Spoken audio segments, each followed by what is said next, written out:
Je passe mon temps à exhorter tout le monde sur l'information. L'information, comme on dit, c'est le pouvoir. Je ne suis pas très pratiquant, je ne suis pas très croyant, mais je sais juste par culture hein, et par besoin de pouvoir toujours me renseigner, m'informer, qu'il y a un livre saint qui dit souvent, qui dit dans un de ses versets, que les gens qui ne s'instruisent pas finissent toujours par souffrir. Même dans le domaine médical, le domaine de la médecine, dans le domaine de la médecine, si vous ne vous renseignez pas, si vous mangez que n'importe comment, si vous ne prenez pas soin de votre corps, si vous ne soignez pas votre corps, vous allez être malade, vous allez souffrir. Et vous allez souffrir tout simplement parce que le corps vous fera comprendre que vous ne le respectez pas. Aujourd'hui encore, je viens d'ajouter encore une corde à cet arc. Je dis souvent, à cet arc. Je ne sais pas si mon arc aujourd'hui a combien de cordes, mais il vient d'ajouter une corde à cet arc. Il y a un individu, une personne, comme vous savez, moi, concernant la vie privée des personnes, je ne cite pas les noms des personnes. Ce qui m'importe, moi, c'est le message et la leçon qu'on peut en tirer. C'est ça, moi, qui m'importe. Il y a eu une personne qui s'est fait arrêter. Pourquoi? Parce qu'il n'avait pas respecté la décision d'un tribunal. Le tribunal lui a demandé purement et simplement de ne pas vendre un bien parce que le bien ne lui appartient pas. Et lui, il procède même à la vente. Il va vendre le bien et dit ça ne me concerne pas. Derrière le tribunal, lorsqu'il a parlé, il n'a pas bien répondu. Il a mal agi, il n'a pas respecté. Il m'a. Cette décision, elle est mauvaise. Pourquoi? Parce que le tribunal voulait me faire du mal. Le tribunal voulait ça. Le tribunal voulait ça. Et il s'est fait arrêter et condamné hein, très sérieusement. Pourquoi? Parce qu'il n'a pas respecté une décision du tribunal. Je répète encore, hein, l'information et le pouvoir. Lorsqu'il y a une décision d'un tribunal, d'un organisme, tout ce que vous voulez, qui a pour but d'instruire, de vous écouter et après prendre une décision par rapport à ce que vous avez fait, par rapport à sa demande, par rapport à ce qu'il cherchait. Alors là, vous n'avez qu'une seule possibilité, c'est de rentrer dans la décision et demander la destruction ou le changement de la décision parce que cette décision a été mal faite, cette décision n'a pas pris en considération votre demande, elle n'a pas répondu à votre demande, on n'a pas compris effectivement ce que vous voulez obtenir, on ne vous a pas laissé le temps de vous exprimer comme il se doit, donc vous attaquez cette décision. Et lorsque vous attaquez cette décision, il y aura une autre décision qui sera prise, soit qui vous donnera raison, soit qui vous donnera tort.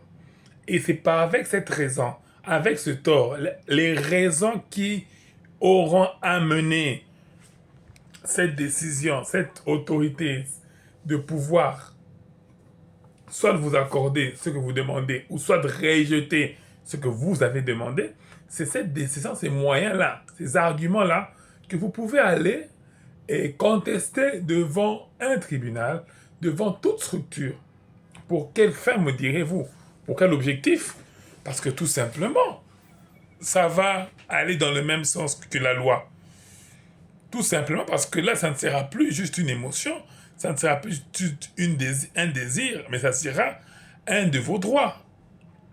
La satisfaction d'un de vos droits, la protection d'un de vos droits. Et ça sera pris conformément à la loi.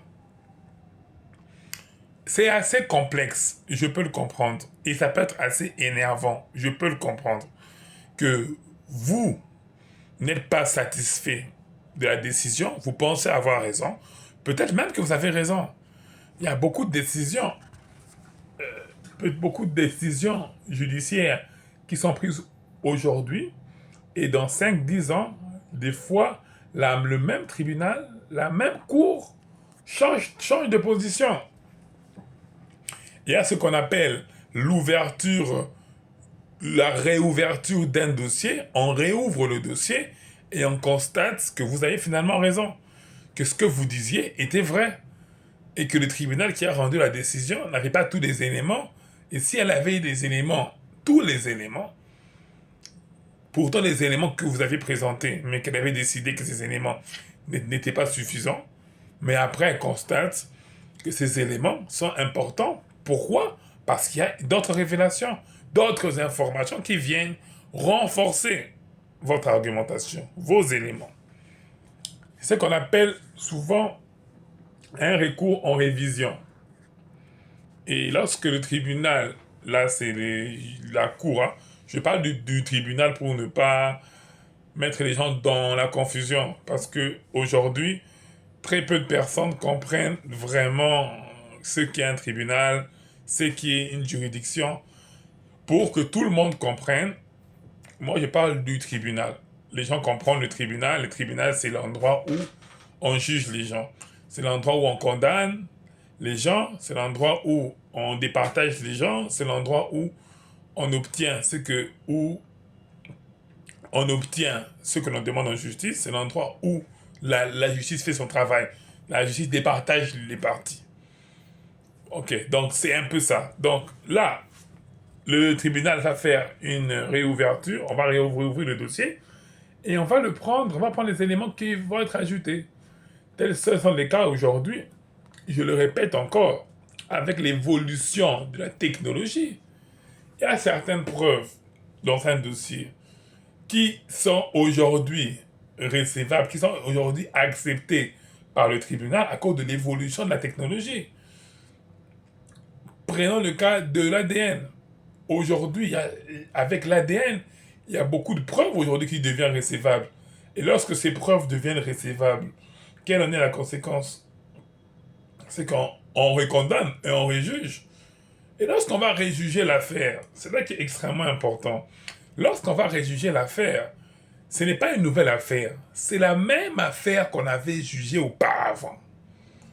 Et d'ailleurs, la position du tribunal dans beaucoup de pays, c'est qu'on considère que les preuves qui ont été apportées nouvelles, ces preuves n'ont fait que montrer à tous les faits qu'une personne avait commis au moment des faits. Et que si, par exemple, si ces preuves avaient été découvertes à ce moment-là, le juge aurait condamné. Il ne s'agit pas d'un nouvel élément, oh non, ça vient après. Pourquoi ça vient après? Ça ne vient pas après. Ça a toujours été là. Ces éléments ont toujours été là, mais seulement la technologie ne permettait pas de pouvoir les découvrir, de pouvoir les utiliser, montrer la relation qu'elles peuvent avoir par rapport à l'infraction, par rapport au fait qu'on vous reproche. Je suis en train de parler, je sais que ça va embrouiller, ça peut compliquer les gens, mais je répète encore, l'objectif c'est d'informer. Aujourd'hui, la personne qui n'a pas respecté la décision judiciaire va être aujourd'hui arrêtée. Elle va peut-être faire appel, mais vous savez même quand vous faites appel, ce que les gens ne vous disent pas, c'est que les juges se font une identité des parties et de leurs avocats. Toute décision judiciaire repose sur la confiance. Ça, c'est un élément qu'on ne vous dit jamais. Ça repose sur la confiance. Parce que quand un tribunal décide de vous faire confiance, il veut dire qu'il croit en votre histoire. Il croit que vous êtes innocent. Il croit que ce qu'on dit sur vous est faux. Même quand vous avez des preuves, pourquoi les tribunaux devaient-ils croire à vos preuves plutôt qu'aux preuves d'une autre partie? Ce sont vraiment, encore les preuves qui sont orales. Quand il y a au moins un écrit, on peut dire que l'écrit a plus d'importance. Dans d'autres pays même en matière pénale, s'il y a un écrit authentique et certifié, le juge y croira beaucoup plus. On dira il croira beaucoup plus. Parce que le juge en matière pénale, il est libre. Il choisit des preuves qu'il décide pour rendre une décision. Mais dans cette liberté, il examine la pertinence des preuves. Il ne prendra pas toutes les preuves. Parce que si aujourd'hui un juge décide de retenir une preuve, cette preuve qu'il décide de retenir